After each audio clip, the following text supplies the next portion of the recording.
Nia was falsely arrested by two corrupt officers who saw only her skin color. Accused of crimes she didn't commit, she faced a broken system ready to condemn her. But what they didn't know was that she was a federal inspector with a secret that would destroy them. What happened next will shock you. But let's start from the beginning. It was a cold, silent evening in a high-crime neighborhood, the streets dimly lit by flickering streetlights. Nia, a 30-year-old black woman, walked home after a long day at work, her tired yet determined eyes focused on the pavement ahead. She was dressed in a sleek black jacket, dark jeans, and sturdy boots, perfect for the cool night air. The rhythmic sound of her boots echoed in the empty street, a rare sense of peace amidst the chaos of the city. But this was a peace that wouldn't last long. As Nia walked, two white police officers, Campbell and Harris, pulled up in their squad car. Without warning, they blocked her path, forcing her to stop.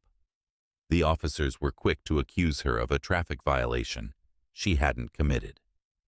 "You deliberately drove in the bus lane," Officer Campbell said sharply, his voice full of disdain. Nia was confused, trying to explain that she had been walking, not driving, but before she could say more, the officers began to escalate the situation. "We don't care what you think," Campbell sneered. "You better not argue."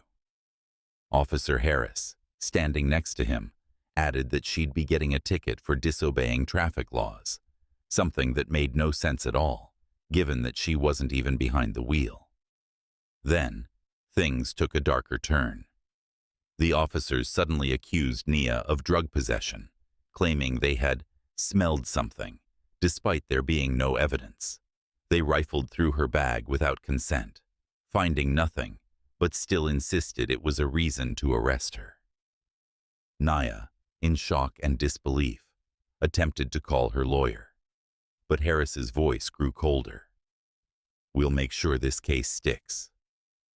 The world around her seemed to close in. In an instant, Nia's life was turned upside down, as two officers, fueled by prejudice and corruption, tore apart the fabric of her reality. The next morning, Nia stood in the stark, cold courtroom, the weight of the charges against her pressing down. She was accused of drug possession and resisting arrest, false accusations with no evidence to back them up. Her heart raced, but her face remained calm, a quiet strength emanating from her. She knew that the system, one that often turned a blind eye to injustice when it came to black citizens, was already stacked against her. The officers, Campbell and Harris, had prepared their falsified reports, their lies ready to be presented as truth. But Nia wasn't just any defendant. The officers had no idea who they were dealing with. Beneath her composed exterior, she was a federal inspector, an experienced professional who worked directly with law enforcement agencies to monitor and ensure accountability. Her position had been kept secret until now, and the officers were about to realize that they had underestimated her. As the judge began reading the charges, a sudden shift in the courtroom tension rippled through the air. The doors opened, and a figure walked in, tall, confident, and carrying an air of authority that immediately commanded attention. It was a federal prosecutor, a close associate of Nia, who had been working behind the scenes to expose the corruption of the officers. The prosecutor, with calm precision, presented a mountain of evidence showing that Campbell and Harris had fabricated the charges against Nia. The room fell silent as the truth started to unfold, a ripple of shock spreading through the courtroom. On Nia's side, her attorney, Daniel, a young and confident man, stood firm. With fiery determination, he systematically dismantled the officers' testimonies, pointing out their contradictions and blatant disregard for Nia's rights. The officers who had initially appeared confident now seemed unsettled, their faces betraying their panic. The tension in the room grew thick, every word spoken intensifying the pressure. This was no longer just a trial. It was a battle for justice. As the trial continued, Nia's nerves began to settle. She knew the stakes had never been higher. Despite the pressure, she had remained composed. Until now. She had a story to tell, and it was time to share it. Stepping forward, she began to speak, her voice calm, but laced with unwavering resolve. "I'm not just any woman," Nia started, locking eyes with the judge and jury. "I represent federal agencies, and I've spent years working to uncover corruption within law enforcement." She paused, letting the words sink in. The room grew quiet as the weight of her revelation began to settle over everyone present. "I know how these cases are fabricated," Nia continued, her voice steady and firm, each word carrying the weight of her experience.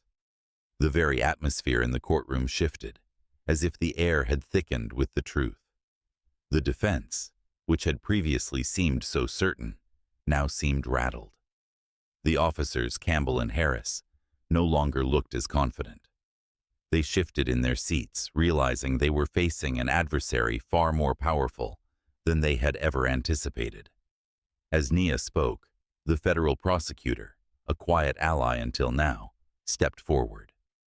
With new evidence in hand, the prosecutor methodically presented the undeniable proof of corruption within the department, further exposing the officers' lies.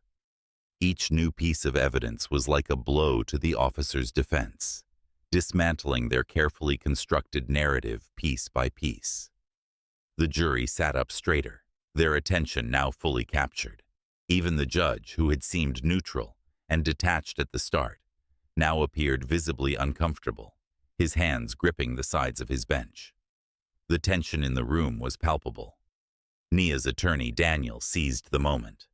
He built upon the momentum, relentlessly pressing the case against the officers. With each word, the courtroom buzzed with energy, the lies of the defense unraveling before everyone's eyes. The truth was becoming undeniable, and the officers knew it. The final hours of the trial felt like an eternity. The air in the courtroom was thick with tension, each minute stretching longer than the last. Nia sat at the defendant's table, her hands clasped tightly in her lap, her gaze unwavering. Outside, the world waited, wondering if justice would prevail or if another corrupt system would go unchallenged. Finally, the jury returned. The room fell silent, every eye fixed on the foreman as he stood to deliver the verdict.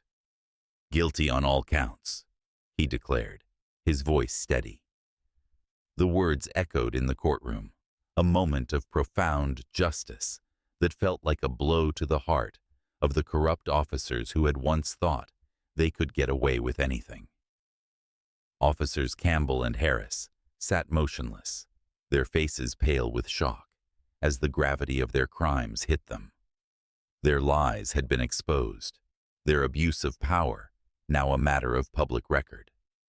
The system they had relied on to protect them had turned against them, and now they faced criminal charges of their own.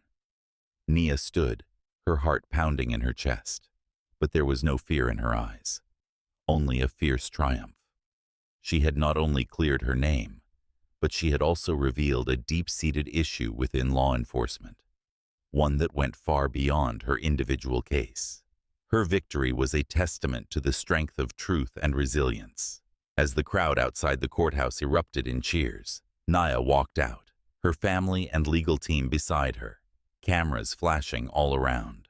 A reporter thrust a microphone in her face, and Nia, calm yet powerful, spoke to the world. "This victory isn't just mine," she said. "It's for every person who's ever been wrongfully accused, for every Black person who's ever been treated unfairly. This is a fight we'll keep winning."